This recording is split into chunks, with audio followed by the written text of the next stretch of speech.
El año pasado, Mica, el año pasado empezamos con una serie de charlas a las que dimos en llamar Alma Mater, como tenéis puesto ahí, y que sabéis que en latín significa el lugar donde algo tiene su origen. Y entonces, ¿por qué le llamamos a esta serie de charlas Alma Mater? Pues porque el instituto cumplía 70 años y se nos ocurrió la idea de traer a antiguos alumnos y antiguos profesores para que nos aportasen su experiencia del instituto. Gente con una responsabilidad significativa, gente importante, diría yo, y gente a la que os proponemos como espejo donde mirarse. Eso lo hicimos durante el año pasado con bastante intensidad y este año, este curso, en diciembre hicimos otra charla de Alma Mater y hoy tenemos el privilegio, el honor, el placer de contar aquí en el instituto, en el que fue su instituto, y sigue siéndolo porque cuando uno ha sido del Juan de la Cierva ya lo es para toda la vida, ¿verdad? Pues con Pedro Gómez. Así que Pedro Martínez Gómez, que tiene padre. ¿O no, Pedro? Sí. Bien. Bien. Entonces, también contamos con la presencia de Juan Cánovas Mulero, que hasta el año pasado prácticamente fue profesor del centro y sigue siendo profesor jubilado. Así que vamos a asistir a un diálogo sereno, tranquilo, de Juan y Pedro, en el que Pedro nos va a contar su experiencia. Así que vamos a darle un fuerte aplauso de acogida y todo vuestro.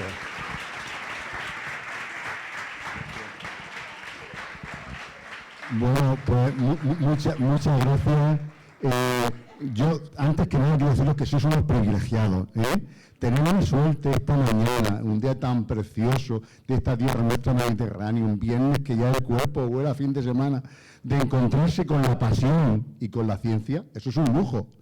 ¿Y por qué digo encontrarse con la pasión y con la ciencia? Porque Pedro es eso, es testimonio del tesón, del esfuerzo, de la dedicación y también del encuentro con la ciencia y con la técnica. Decía Gaudí, el gran maestro del modernismo, acordados de esa impresionante catedral como es la Sagrada Familia, que para hacer las cosas bien, primero hay que poner pasión, hay que poner amor y después técnica. Pues eso se hace realidad en Pedro. Pedro es una persona que con esfuerzo, con tesón, con cariño, con entrega, pues ha dedicado una importante parte de su vida a prepararse, a formarse, para hacer cosas importantes por los demás, porque su trabajo fundamentalmente, cada uno lo explicará, se orienta fundamentalmente a la técnica aplicada a la agricultura, esa actividad principal que cada día nos da de comer y que a veces lamentablemente no cuidamos como deberíamos. Pues bueno, es un lujo y yo quiero saludar, siguiendo un poco la línea de Juan Francisco, del director, a Pedro, que Pedro es un gran amigo. Lo conozco desde su primera juventud y es siempre una persona a la que queremos, admiramos y valoramos. Bueno, pues también daros la bienvenida a vosotros, daros los buenos días a los medios de comunicación, que imaginaos qué cosa tan importante hacen, que transmiten estas vivencias a las personas que habitualmente están en su casa y que no pueden salir. Vuestros abuelos, vuestros mayores, gracias a la labor de los medios de comunicación locales, se enteran de estas cosas y se alegran profundamente. Por lo tanto, estamos haciendo una labor social también muy valiosa. Y a eso contribuís vosotros. Si no estuvieseis vosotros, porque esto se dirige fundamentalmente a vosotros. Y por eso está aquí Pedro, que ha dejado sus actividades, que son importantes y significativas para estar con vosotros y compartir. Bueno, pues os doy las gracias también a él y a los compañeros, a los profesores que también nos acompañan esta mañana. Y ahora, bueno, pues Pedro, ¿quién es Pedro Martínez Gómez? ¿Cómo es su relación con Totana? ¿Cuáles son tus vínculos? Bueno, cuéntanos cómo ha sido tu vida y tu trayectoria. Bueno, lo primero, continuar con los agradecimientos. Vamos, yo estoy más que agradecido de que hayáis contado conmigo, fundamentalmente el director, Juan Fran, amigo, vecino, desde hace 180 años, por lo menos. Y más que agradecido y ciertamente acongojado o acojonado, no sé si ahora se dice, los jóvenes dicen eso de acojonado, porque a mí tanto la comunidad docente, los institutos, y más en los tiempos que estamos, y sobre todo la adolescencia, que es una época vital, muy importante, pues a mí me produce mucho respeto, ¿no? Entonces yo enfrentarme a un auditorio como este, la verdad es que me produce respeto Y agradezco pues, que hayan contado conmigo porque creo que es una cosa importante que cuenten contigo y que cuenten contigo en un sitio como es el instituto y como es la dirección. ¿Quién es Pedro Martínez Gómez? Y le robo la frase a Juanfran. Pues un zagar de la cañá. Si queréis, interactuamos levemente. ¿Alguien sabe lo que es la cañá de Totana? Los jóvenes, ya no, los mayores sí sabe todo el mundo lo que es la cañá. Bueno, pues es una de las calles más importantes de Totana, clásica, la cañá que va de Avenida Lorca y sube a las Cabezuelas, la cañá Zamora. Pues yo soy un zagar de la cañá y pues con ganas de aprender, con ganas de formarme y también con ganas de trabajar. Ahora hablaremos de todo eso. Entonces, pues al final, pues es un zagar de la cañá con ganas de trabajar, de formarse, de aprender. Y con todo lo que dice Juanfran y ha dicho Juan, pues ya veréis que un poco todo va a rondar en eso. Hay que tener ganas de trabajar y ganas de aprender. ¿Cómo? No lo sé, comiendo. Cada uno tiene que buscar el camino. Pedro es doctor en ingeniería y es el director del CEBA, del Centro de Edafología y Biología Aplicada del Segura, ¿no? Un centro de investigación importante y significativo. Él tiene varios doctorados, es doctor en ingeniería y también doctor en una cosa que parece que casa extrañamente con la ciencia, que es en lógica y en filosofía, ¿no? Pero como él me decía antes, que sí que hay vínculos que él nos va un poco pues de alguna manera a contar, a relatar y demás. Entonces, desde ese compromiso social con la ciencia, que es la técnica, pues se engrandece profundamente todo el tema agrícola. Pero bueno, Pedro, me gustaría también que nos contara en qué medida tu paso por el instituto, porque él hace poco más de 30 años estaba como vosotros. En el otro hace centro, 40 que empecé. Bueno, vamos a dejarlo ahí. Hace 40 que empezó, que estaba como vosotros, sentado en Son de Actos. Él ya hizo su bachiller en otro instituto, pero en el Juan de la Cierva, ¿no? Pero, bueno, ¿qué supuso para ti el encuentro en el Juan de la Cierva? ¿Qué valores te alentaron? ¿Cómo fue tu experiencia pues, en las aulas del instituto?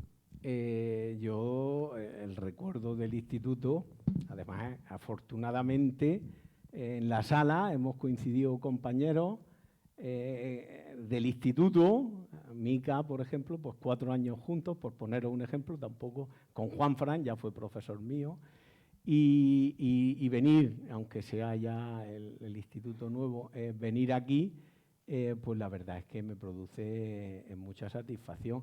Y recordar mi vivencia, pues son unas vivencias, había muchas tensiones. El gran problema de la adolescencia, uno tenía muchas ganas de aprender, pero también tenía muchas ganas de fiesta. Y al final, es una etapa muy bonita y en el fondo, y vamos a hablar de esto mucho, merece la pena disfrutarla. Disfrutar aprendiendo, disfrutar con los profesores. Ya en mi época, de ahí, pues Rafael Ostén, un profesor magnífico, ya fue profesor nuestro, doña Milagros, que era la directora. Entonces, ese mismo nivel o más, ahora que no están ellos, existe ahora. Entonces, yo disfrutaba. Había algunos problemas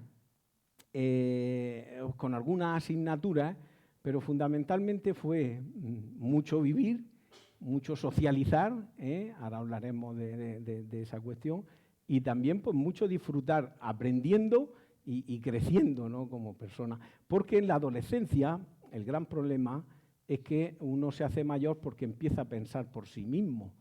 Y pensar no es una cosa fácil. Cuando no piensas y haces lo que te dicen tus padres, es diferente. Pero ya cuando tienes que pensar tú, y yo creo que el instituto es así. Entonces, si tuviera que resumirlo, en el fondo, mis vivencias pues, fueron muy intensas, como creo que todos vosotros, y un punto ahí de disfrute, de decir, coño, qué bien que he pasado, qué bien que aprendo matemáticas, no sé, el Pepe Tomás, todos esos rollos que vosotros ahora tenéis, los teníamos nosotros hace 40 años. De los profesores, de que he aprendido, de no tal. Y yo sí que os invito pues a eso, a que disfrutéis de esta experiencia, y al disfrutar ya veréis como venir disfrutando y con ganas, los resultados pues siempre son mejores. Bueno, Pedro, esa experiencia, pues de alguna manera te vinculó con el CEBAS, ¿no? Claro. Y entonces, pues nos gustaría un poco que nos explicaras qué es eso, qué hacéis, en qué consiste. Bueno, pues cuéntanos un poco, porque para nosotros es un término pues que no terminamos de conocer. Sí, lo que es el CEBAS, el CSIC, es una cosa, digamos, diferente. Y bueno, por lo que tú dices de la conexión, efectivamente, si no hubiera hecho bachiller, si no hubiera estudiado las carreras, los estudios, los doctorados, pues tampoco hubiera podido acceder, ¿no? Entonces, efectivamente, el bachiller es una etapa crucial, ¿eh? Pero en estos momentos que yo creo que todavía pues, va todo un poco más acelerado, esta experiencia vital es, no lo sé, casi más importante que en aquella época, en el sentido de que se pueda disfrutar y a uno no se la atragante. Dicho eso, el CEBAS. El CEBAS es que nosotros pertenecemos a una cosa que se llama CSIC, que es el Consejo Superior de Investigaciones Científicas, ¿eh? Lo que ocurre es que el CSIC es una cosa más minoritaria y simplemente indicaros, hay dos grandes modelos de hacer ciencia y educación, lo que se llama la educación superior, que es la universidad, en el mundo. A finales del siglo XIX, el Instituto Kaiser Guillermo, Kaiser Wilhelm, en Alemania decidieron que tenía que haber, junto a las universidades, una estructura de centros de investigación que solo se dedicaran a investigar, que no hicieran docencia. Este modelo se exportó luego a Francia y luego a España, la Junta de Ampliación de Estudios, antes de la República también lo llevaba, y luego el CSIC, ¿no? Entonces, ¿qué supone? El modelo anglosajón, Estados Unidos e Inglaterra, los grandes centros de investigación están solo en las universidades. Aquí tenemos centros en las universidades y centros en el CSIC. Entonces hay como una estructura ahí paralela. En el caso de Murcia, como estamos dentro de la Universidad de Murcia, además estamos todos los días con los de la universidad, pues casi nos sentimos, aunque seamos del CSIC, como un instituto de la Universidad de Murcia. Lo que sí es verdad es que colaboramos en programas de doctorado y máster, pero nuestra misión fundamental es hacer ciencia, no hacemos docencia, ¿eh? Pero, y termino, vienen a hacer doctorado, vienen a hacer máster al CEBAS, y sin embargo pues son doctorado y máster de la universidad, claro, ¿eh? Por eso mismo, porque el CSIC es una cosa un poco crear una red de centros de investigación que dependemos de Madrid, que solo nos dedicamos a investigar y que es un complemento, no digamos competencia, pues con el sistema de investigación de la universidad o de educación superior de la universidad. Y en ese sentido, Pedro, sí, bueno, nos consta que hacéis una labor muy significativa relacionada con la agricultura, con cultivos de secano, con mejora de los frutales, ¿no? Pues, ¿en qué medida pues, un poco nos puede orientar y qué repercusiones tiene en el trabajo de nuestros agricultores en la región? ¿Cómo enfocáis eso? Un poco en esa línea. Esto un poco y orientado a lo que es el sector y todo eso, en el CEBAS realmente es un centro de investigación campestre, ¿eh? Yo cuando empiezo a estudiar ingeniero técnico agrícola, ¿eh? Además coincido en Cartagena con vuestra profesora, con Mica. Entonces, mi formación es de ingeniero agrónomo, es una formación.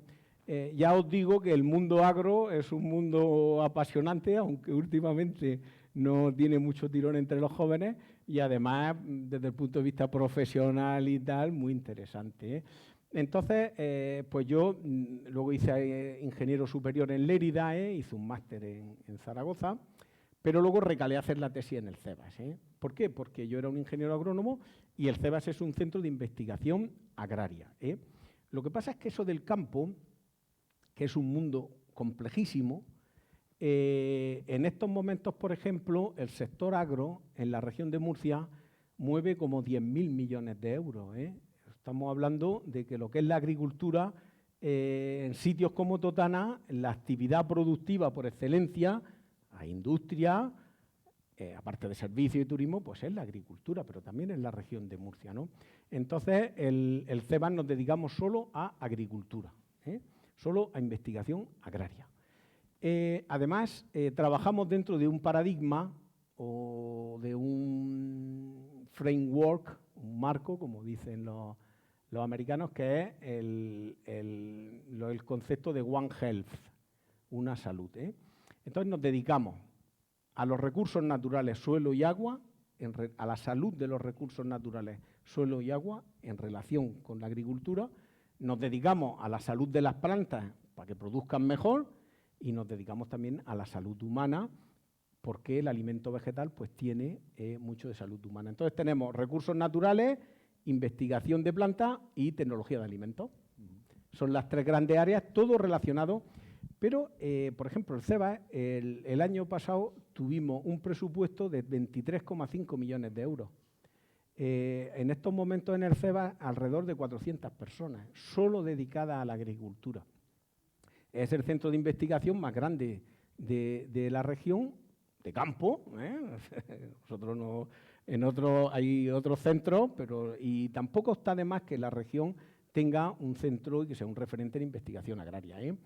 Y luego, como centro de investigación agraria, tanto en el CSIC como en otro, pues somos el centro más grande de España. Entonces, bueno, pues es y de esos 23 millones de euros, hay aproximadamente unos 16 millones de euros que son de proyectos de investigación y 5 millones de euros de esos son con empresas. Ahora mismo trabajamos muchísimo con las empresas en lo que se llama la transferencia de la tecnología, la transferencia del conocimiento. ¿Para qué? Pues para apuntalar la sostenibilidad económica y la sostenibilidad medioambiental. Y por ende, esa sostenibilidad social que debe tener el sector agro. Pues agradecemos la labor importantísima que hacéis, porque daos cuenta, nuestra tierra, que es una tierra fundamentalmente vinculada a la agricultura, muchos de nosotros tenemos familiares que trabajan en esta actividad, pues esa labor tan significativa que lleváis a cabo, pues realmente loable, ¿no? Y luego a nivel personal también me consta, Pedro, que ha hecho algunas intervenciones fuera de Europa. Estuviste trabajando en California, has estado en Irán, en Turquía. Bueno, has sido un poco viajero por el mundo, relacionando y aprendiendo también esta actividad tan importante que luego transmites a la región. Claro. Cuéntanos un poco esos planteamientos. Sí, termino lo que hablaba del CEBA. Le digo a la gente, es que hablar del CEBA es meter la pata. Es que ahora mismo tenemos 30 millones de euros en proyectos y tenemos más de 200 proyectos de investigación. O sea, si tengo que decir nada más que el título de todos los proyectos, entonces, claro, esa aplicación de la ciencia a la agricultura pues va de todo, desde los riegos, las nuevas variedades, la biotecnología, la mejora genética, ¿no? El proyecto Polipause, que es la influencia de los alimentos en la menopausia, proyectos, por ejemplo, de análisis de los ácidos biliares y la influencia, o incluso influencia pues, de los alimentos en los neurotransmisores, más luego estrés biótico, nuevas variedades, en fin, es muy complicado. Y alguien levantará la mano si estuviera el CB y dirá, coño, pero no has dicho que también trabajamos en los gases de efecto invernadero de no sé qué, también, Vale. ¿Qué es lo que ocurre? La dinámica, por lo que tú hablabas de los países, la dinámica, digamos, conceptual que se está llevando a cabo en la región de Murcia, en el mundo del agro, que es complejísimo, están los fondos de inversión, en fin, luego si quieres hablamos, es que yo recuerdo cuando yo ponía pimientos y cogía pimientos, además tengo un título ahí, este título lo entiende, ya con 16 años era saquero, que eso ya es un poco, eso los jóvenes no sabéis lo que es saquero, preguntárselo a vuestros padres, es que estabais un poco de encargado cargando los sacos y tal, ¿no? Bueno, pues en los años 80, cuando mi padre ponía pimientos, y yo empecé en el año 88 la carrera de perito agrícola, ingeniero técnico, pues fundamentalmente se exportaba en Totana mucha producción de alfalfa para la alimentación de los cerdos, que eso es antidiluviano, mucha agricultura de secano, pues se exportaba algún pimiento, algo de naranja, un 10%. ¿Qué es lo que ocurre? En estos momentos la agricultura murciana, esos 10.000 millones de euros global, de esos, por ejemplo, alrededor de 4.000 millones de euros es fruta y hortaliza fresca, ¿no? Pero también carne. La clave ha sido la voracidad con la que se han implementado en esta región elementos de la producción para exportar. En el momento que tú entras, que es mi opinión personal, por ejemplo, en el tema de la vivienda, en el momento que tú cambias el chip a un modelo global, en el momento que no estás produciendo pimientos ni para Murcia, ni para Totana, ni para España, sino para el mundo, es lo que está haciendo. Es que en estos momentos más del 80% de todo lo que se produce en la región, cuando vosotros vais por ahí y veis todas esas lechugas, los brócolis, las alcachofas, esto son para exportación, ¿no? Entonces, en la región de Murcia se empezó a exportar, campo de Cartagena, fruta y verdura fresca, y ahí el Cebas tiene mucho que ver en los términos de calidad y de sostenibilidad. Vienen de los supermercados, de las cadenas de supermercados, Marks Spencer, etcétera, y quieren ver a los productores y quieren ver los centros de investigación, porque eso les da garantía a los comercializadores. Entonces, claro, estamos en una dinámica global, tirando del hilo del campo, de la exportación agrícola, pues la región de Murcia ya se ha convertido en un polo logístico europeo también muy importante, con empresas. Si todos los camiones que hay, el otro día coincidí con el de Primaflor en un acto y tal, y decía que tenía, ¿qué eran? No me acuerdo, 3.000 camiones. Me equivoco y son 2.000, no lo sé. Pero, bueno, pues es un ejemplo cuando paséis por la autovía, ¿no? Aquí tenemos otra empresa local también, varias, en Totana, más pequeñas, pero es lo mismo. O sea, el sector logístico es un sector que si todos los camiones que hay aquí fueran para transportar fruta en España, sobraban el 90%, ¿no? Entonces, ese cambio global sí que hay que entenderlo también. Y, por supuesto, la ciencia es una actividad también global. De hecho, ya casi todo, pero hay que pensar en hacer ciencia para el mundo, no ciencia para España.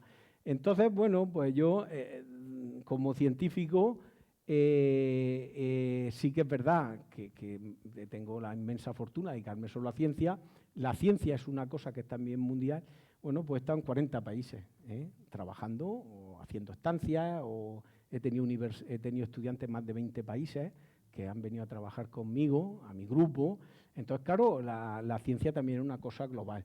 Y, pues bueno, ha habido países con los que he tenido más afinidad. En Irán, fíjate cómo está ahora Irán, he ido varias veces y, bueno, tengo un premio, me dio el presidente de Irán, en aquel momento era Ahmadinejad. En diciembre estuve en Turquía, también me dieron un reconocimiento.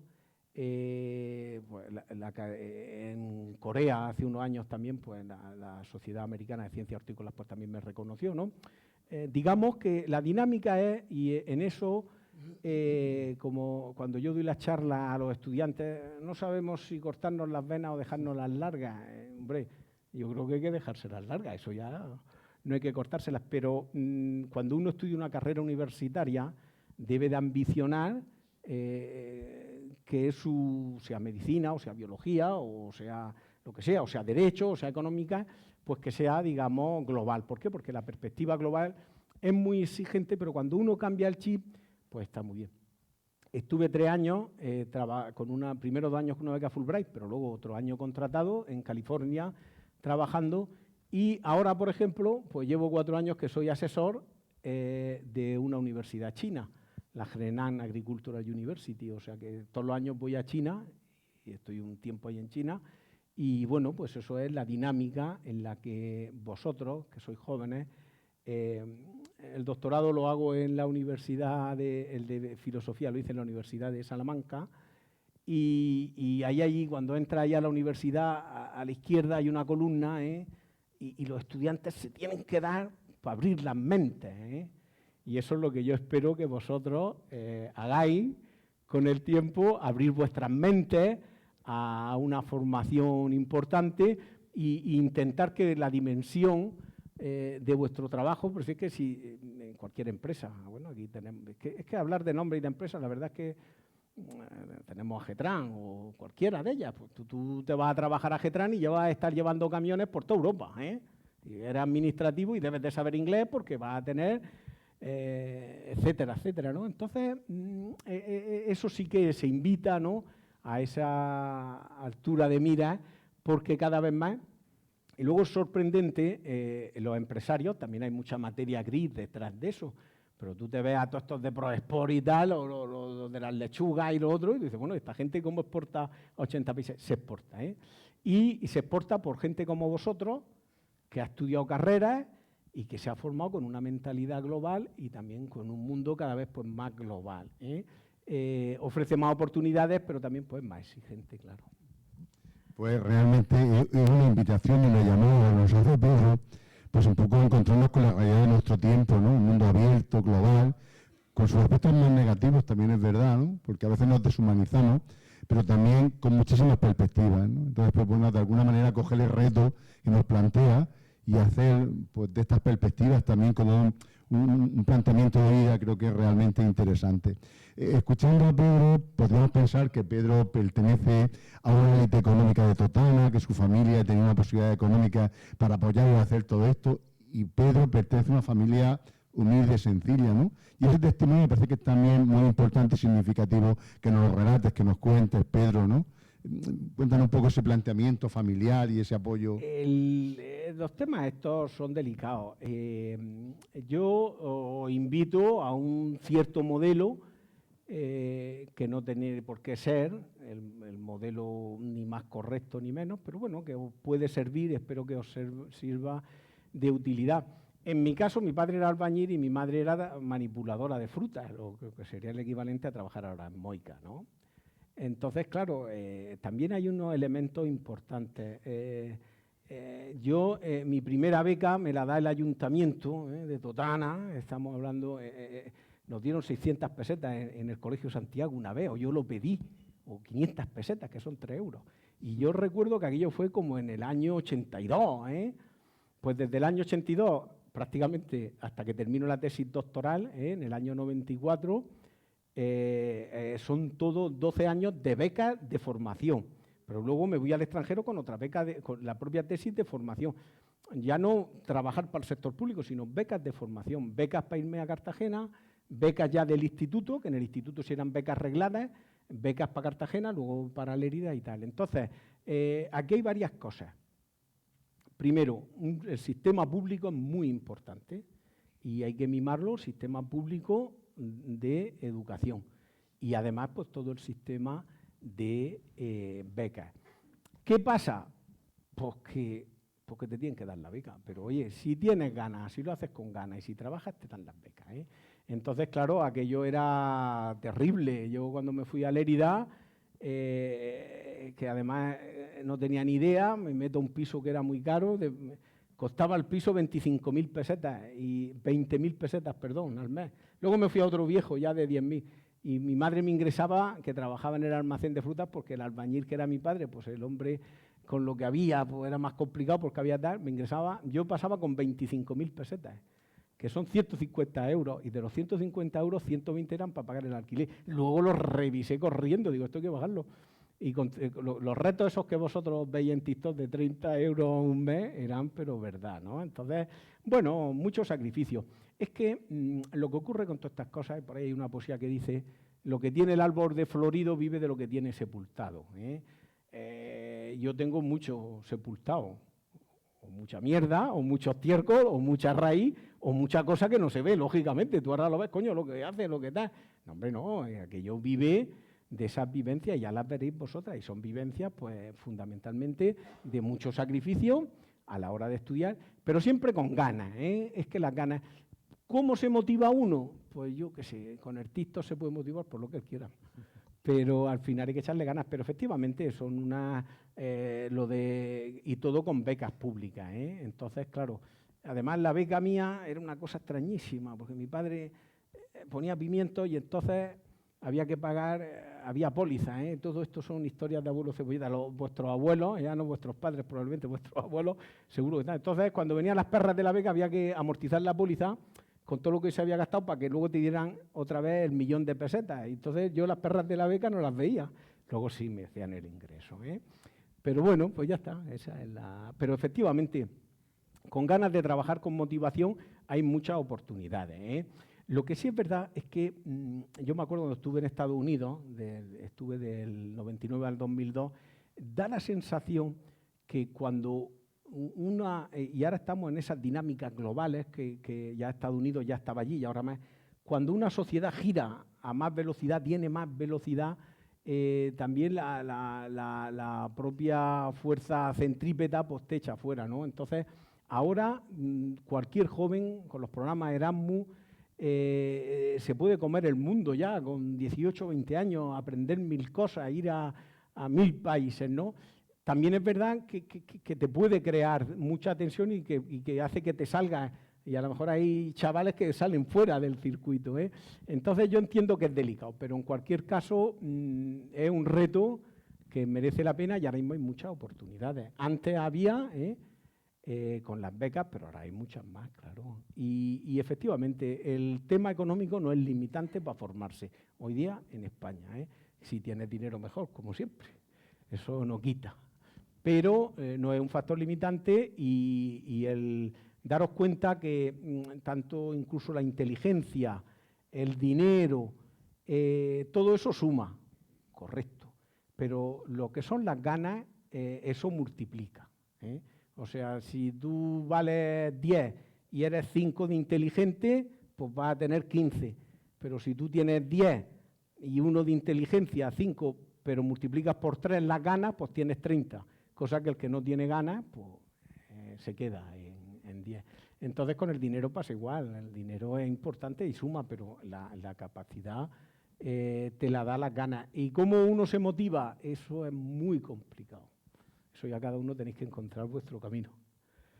Pues, pero realmente es muy agradable escuchar a alguien que ha pasado por una experiencia de limitación propia de nuestro tiempo, ¿no? En los años 70, 80, no era tan fácil alcanzar metas, ¿no? Entonces, en este sentido, vosotros es verdad que tenéis otros horizontes. Entonces, una invitación a que ese estímulo a que nos convoca Pedro de poner entusiasmo, ilusión y ganas es fundamental para avanzar, ¿no? Y yo recuerdo, Pedro, que alguna que otra vez has estado trabajando en proyectos muy concretos, como por ejemplo con el tema del almendro, ¿no? El almendro en nuestra tierra mediterránea ha sido muy importante, ahora parece que está un poco más en declive. Preparar los frutales para aguantar la sequía y todas estas cuestiones, yo recuerdo que había sido un proyecto vuestro bastante interesante. ¿Por dónde camináis? ¿Cuáles son de otra naturaleza los que estáis llevando ahora adelante y demás? Claro, por ejemplo, una de las líneas de investigación que yo llevo es la mejora genética del almendro, ¿no? Y eso pues es también complicadísimo. Nosotros ahora mismo tenemos nuevas variedades de almendro, ¿eh? ¿Qué ha pasado con el almendro? Además, mi padre ponía pimientos, cebolla, hemos tenido algodón, hemos tenido muchas cosas, pero también estaban los almendros. Aquí viene mi amigo Romera, ha estado conmigo cogiendo almendras en mis almendros. Entonces, y yo también, pues tú también tenías almendros, o sea que el almendro era... Lo que ocurre con el almendro es que, yo viví los años del plomo del almendro, que yo les llamo, porque finales de los años 90, en Estados Unidos, que es el otro gran concepto que hay en torno a lo que es la ciencia y la producción, se pusieron de moda, igual que ahora con Trump, pero mucho más tranquilo todo. Pero sí que es verdad que se ponen de moda las universidades, se pusieron de moda los fondos de inversión, la CIA, lo otro. Entonces Estados Unidos elige una estrategia de desarrollo agrícola y sobre todo California, en la que cogen cultivos estratégicos, un país muy fuerte, lo estamos viendo. Entonces uno de ellos fue el almendro. Entonces son capaces de, con los fondos de inversión, de vender almendro en pérdida durante años. Entonces, por ejemplo, el precio del almendro, yo me acuerdo que por debajo de 400 pesetas, que serían 2 euros y pico, ya no era rentable. Hemos llegado a tenerlo ahora a 8, ¿no? Entonces, ¿qué pasa? Que la poca rentabilidad hace que todo el mundo arranque los almendros y Estados Unidos llega a tener el 90% de la producción, ¿eh?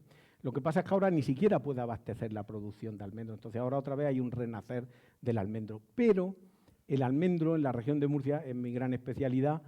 Aquí no se puede, se cultiva. Y nuestras nuevas variedades, Antoñeta está bastante extendida, pero son nuevas variedades de floración tardía y son sobre todo para secanos frescos y para competir con, por ejemplo, cultivos como el viñedo o el cereal de secano, ¿eh?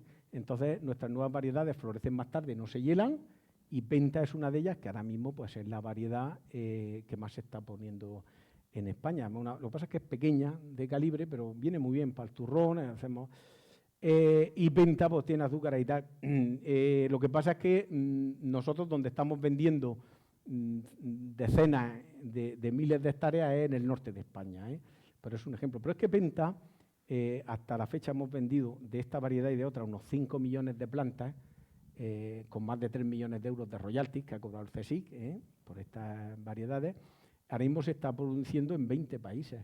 Lo último que estamos teniendo es en Turquía y también desde Turquía, Kazajistán y todo eso se están vendiendo, ¿no? Vuelvo a insistir, una nueva variedad que se crea en la región de Murcia y que se produce, es un ejemplo, las publicaciones científicas te las lee todo el mundo y se ven en todo el mundo. Ese es un poco esa idea, una idea de... Antiguamente se decía mear alto, ¿no? Eso alto, tú eso lo sabes, no sé los jóvenes ahora, eso de mear alto a qué les sonará, pero sí, decir, bueno, vamos a crear algo.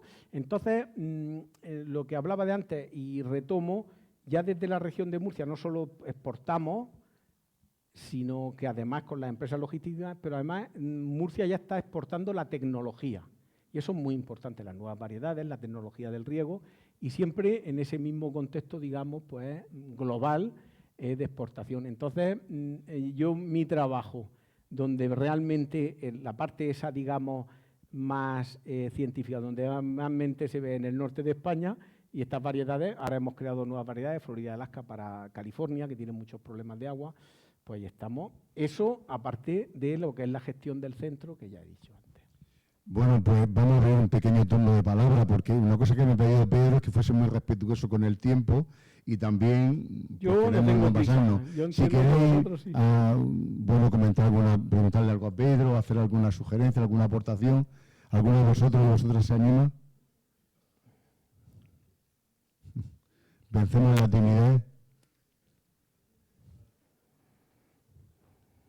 Bueno, pues le vamos a ver, la compañera,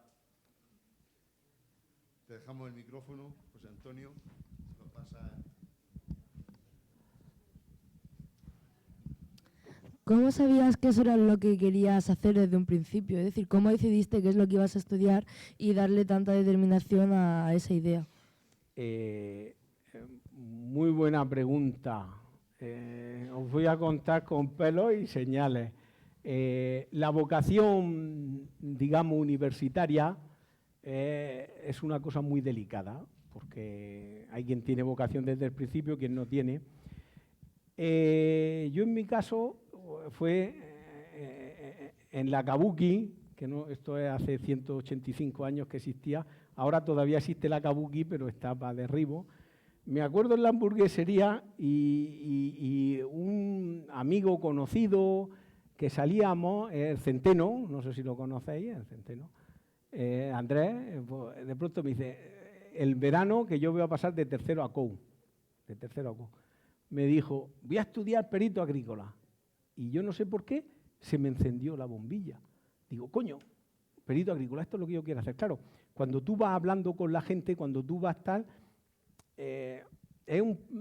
das el salto, ¿no? Y dices, a veces, claro, yo realmente todo esto me da mucho miedo porque el modelo, digamos, que yo tengo, pues mi modelo. Buda, que decía muchas cosas, cuando le decía, oye, explícame, vamos a ver, no es correcto que yo coja una manzana, la mastigo y se la dé a Juan para que se la coma. Se puede hacer, dar las cosas masticadas.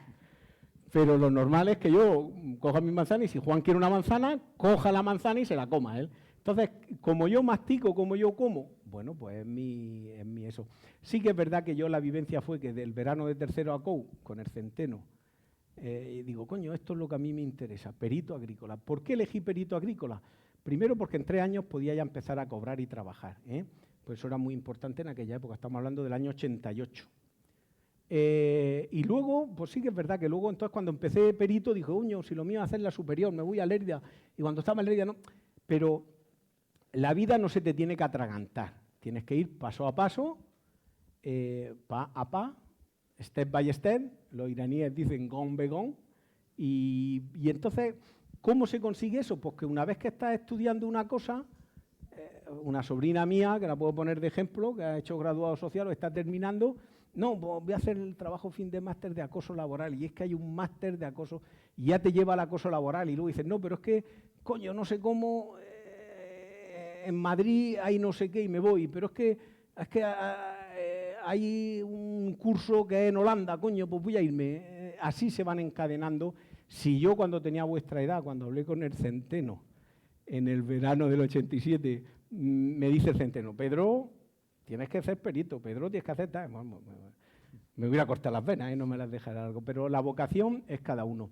Y en mi caso fue un poco también contraproducente porque cuando yo miro las notas y veo que no es nota, esto no debo de decirlo, yo el año de COU con mi amigo Lorente salíamos todos los días.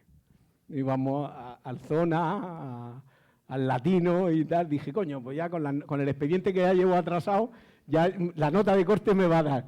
Y entonces luego se me atragantó COU y la selectividad. Aunque de primera a tercera llevaba bastante mejor expediente. Bueno, Pedro, pues darte las gracias por tu cercanía, por tu transparencia, por compartir con nosotros esa experiencia, ¿no? Que de alguna manera pues también cala, ¿no? Y abrir las perspectivas de nuestros jóvenes. Bueno, pues muchísimas gracias. De todas maneras, quería hacer dos conclusiones que tenía ahí. Estupendo. Bueno, aparte de eso, dos cosas que yo creo que es el resumen. Que sí que me gustaría que quedara un poco, pues como, porque todos esos rollos, ¿no? Que si Lérida ahora te va, lo otro, Estados Unidos, veremos a ver, yo tal. Pues yo qué sé, cuando hagáis, oye, que hay un Erasmus y de pronto te vas a Cracovia a hacer el Erasmus y ves que la gente que está estudiando biología y ves que en crustáceos, coño, y es que en Vigo hay en crustáceos. Tiene que ser, digamos, pero ¿cuál es, digamos, un poco en general? Dos grandes, digamos, recomendaciones. La primera, no hay oficio sin sacrificio ni atajo sin trabajo. Todos los oficios tienen su sacrificio. Y entonces todo un oficio. Otra cosa es que haga el TikTok 2 minutos, pero eso no es oficio. Pero incluso los que son de oficio TikTok tienen su sacrificio. Entonces tenéis que aprender a sacrificaros. Y la otra gran cuestión, y yo creo que terminar, porque ya tenía previsto que lo tengo apuntado aquí, pero es donde tú has empezado y donde ha empezado Juanfran. Realmente la razón sin pasión está muerta, no hay fuerza vital. Y la pasión sin razón está ciega.